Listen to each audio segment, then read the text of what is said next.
UDF സർക്കാരിൻ്റെ കാലത്ത് ഒരു ആരോഗ്യ പ്രശ്നം വന്നാൽ 76% സ്വന്തം പോക്കറ്റിൽ നിന്ന് ചെലവാക്കേണ്ടി വരുന്ന സാഹചര്യങ്ങളിൽ നിന്നും ഈ രണ്ടാമത്തെ LDF സർക്കാരിൻ്റെ കാലഘട്ടം എത്തുമ്പോഴേക്കും ഔട്ട് ഓഫ് പോക്കറ്റ് എക്സ്പെൻഡിച്ചർ എന്ന് പറയുന്നത് നോക്കൂ 59% കുറഞ്ഞിരിക്കുന്നു. 76-ൽ നിന്ന് 59% കുറഞ്ഞിരിക്കുന്നു. ഇതൊരു വലിയ നേട്ടമായി ഞാൻ ചിത്രീകരിക്കുന്നില്ല, പക്ഷേ ഒരു നേട്ടമാണ്.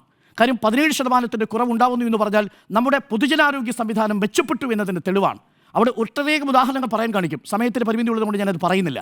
പക്ഷേ ഇതൊരു കണക്കാണ് എന്ന് പറഞ്ഞാൽ നമ്മൾ പൊതുജനാരോഗ്യ സംവിധാനങ്ങളെ ആശ്രയിക്കുന്നവരുടെ ചെറുതല്ല. 8.5 കോടി ഉമ്മൻചാണ്ടി സർക്കാരിൻ്റെ കാലത്ത് OP ടിക്കറ്റുകളുടെ എണ്ണം, LDF സർക്കാരിൻ്റെ കാലത്ത് 13.5 കോടി, രണ്ടാം പിണറായി സർക്കാരിൻ്റെ കാലത്ത്. ചെറിയ കണക്കാണോ? ഇത്രയും പേര് ആശ്രയിക്കുന്നൊരു പൊതുജന സംവിധാനമല്ലേ? അവിടെ ഉണ്ടായ പിഴവ്, പക്ഷേ അത് സിസ്റ്റമിക് ഫെയിലിയർ ആണ് എന്ന് തന്നെയാണ് എൻ്റെ വാദം. അത് സ്വാഭാവികമായും പ്രതിപക്ഷം ഈ രാജിയൊക്കെ ആവശ്യപ്പെടുന്നത് പ്രതിപക്ഷത്തിന് കിട്ടുന്ന രാഷ്ട്രീയ അവസരമാണ്. ഒരു അവസരം രാഷ്ട്രീയത്തിൽ വളരെ പ്രധാനപ്പെട്ടതാണ്. അത് ഉപയോഗിക്കാൻ പ്രതിപക്ഷം ശ്രമിക്കുന്നുവെന്ന് മാത്രമേ ഉള്ളൂ. അതല്ലാതെ ഈ മരണത്തിന് ഉത്തരവാദി ആരോഗ്യവകുപ്പ് മന്ത്രിയോ VN വാസവനോ അല്ല. അതൊരു സിസ്റ്റമിക് ഫെയിലിയറാണ്. ആ സിസ്റ്റമിക് ഫെയിലിയറിൻ്റെ കൂട്ടുത്തരവാദിത്വമാണ് അത് ഒന്നാം പിണറായി സർക്കാരിനുണ്ട്, രണ്ടാം പിണറായി സർക്കാരിനുണ്ട്.